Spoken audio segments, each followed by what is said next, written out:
En Ontario comme dans les autres provinces canadiennes, à l'exception du Québec, les minorités francophones travaillent très fort afin de se démarquer de la majorité des anglophones. Les francophones doivent utiliser divers moyens afin de promouvoir leur langue.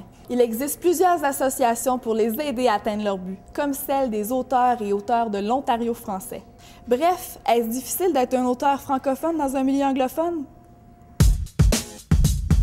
L'Association des auteurs et auteurs de l'Ontario français, auteureux puis auteurs, a été fondée il y a 30 ans, donc en 78.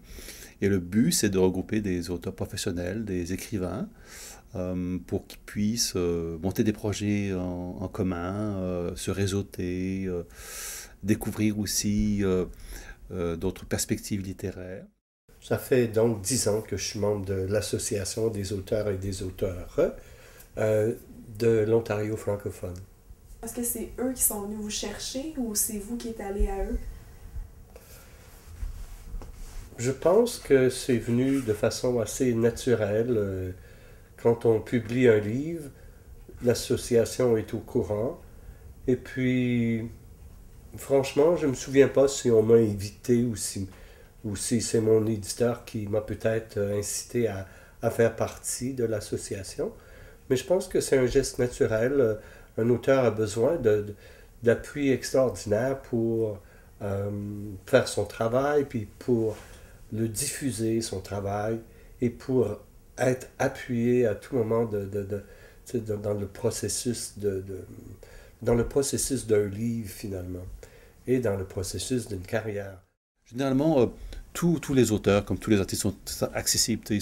Par nature, c'est des gens qui sont très sociables, très intéressés à aider les autres. On sent vraiment qu'il y a un intérêt comme une sorte de flamme, une étincelle dans le regard de la personne, dire ah, j'aimerais ça vraiment écrire, ou bien est-ce que je pourrais avoir... C'est un peu comme une sorte un mentorat. On appelle ça une sorte de compagnonnage littéraire. C'est un peu un mentorat, d'avoir quelqu'un qui vous encourage à écrire ou qui lit ce que vous dites, faites, et puis vous dit « Ah, c'est intéressant, voici, tu peux peut-être faire de tels changements comme ça. » Oui, absolument, je crois que les gens sont toujours disponibles à aider les autres. C'est une association qui est active. Jean Malavoie est un directeur général qui fait un travail magnifique. Donc, je n'ai que des compliments pour mon association. Ce qu'ils font pour moi, d'abord, il y a plein d'activités qui sont organisées par l'association et les gouvernements travaillent par l'association. Donc, par elle, je suis invité à des activités. Je peux faire des lectures poétiques, je peux faire des interventions dans les écoles, je peux faire des tournées poétiques. Je peux faire des lectures publiques, je peux faire des expositions de livres, etc. Et on fait énormément de rencontres littéraires dans les écoles. C'est étonnant de voir, on en fait quoi, 200 par année, des auteurs qui vont dans les écoles, que ce soit au niveau élémentaire, de première à sixième, et puis au secondaire, parler de l'acte de création, comment tu commences, quelle page blanche, d'où vient le talent, tout cela. Le souffle intérieur. Pour moi, la langue française,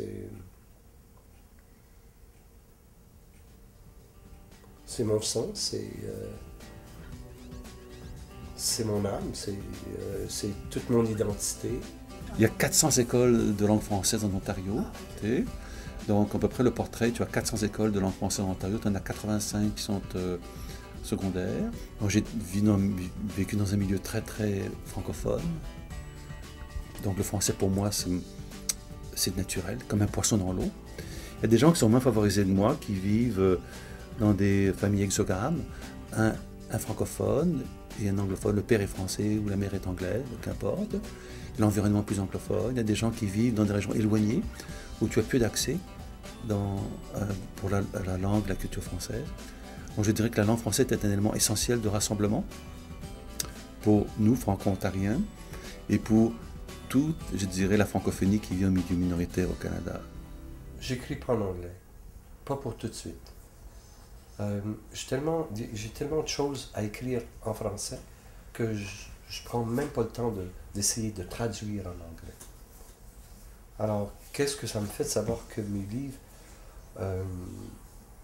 ont été traduits, de savoir que le livre, lui, traverse. Le livre qui est véritablement plus à nous, une fois qu'il est publié, traverse les générations, il traverse les cultures. Ça fait énormément plaisir, mais pour moi, dans le sens de contribuer à quelque chose, de voir son objectif un peu prendre ses ailes et puis aller plus loin que soi.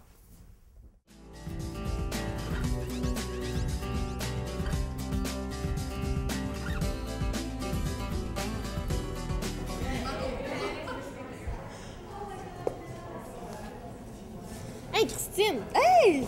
Hey, qui aurait cru que les auteurs francophones recevaient un tel accueil dans un milieu majoritairement anglophone? Oui, moi aussi, ça m'a étonnée.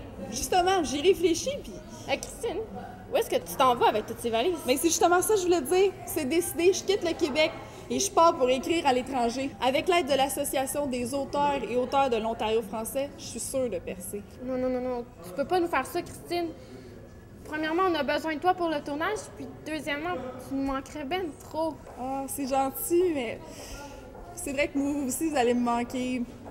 Je vais peut-être rester encore pour quelques jours ou peut-être quelques semaines. Oui? Peut-être encore, peut-être quelques années, là. Ah, c'est une bonne idée, ça, Christine. Ben, j'ai un petit service de bord à te demander. Oui, n'importe quoi. Je veux savoir, ça te dérangerait-tu m'aider à vider mes valises? Ah, ben non, c'est correct, je vais t'aider. Merci.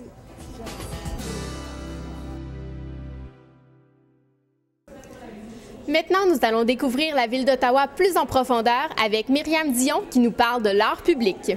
De l'art comme nous ne sommes pas habitués d'en voir, bien unique à Ottawa.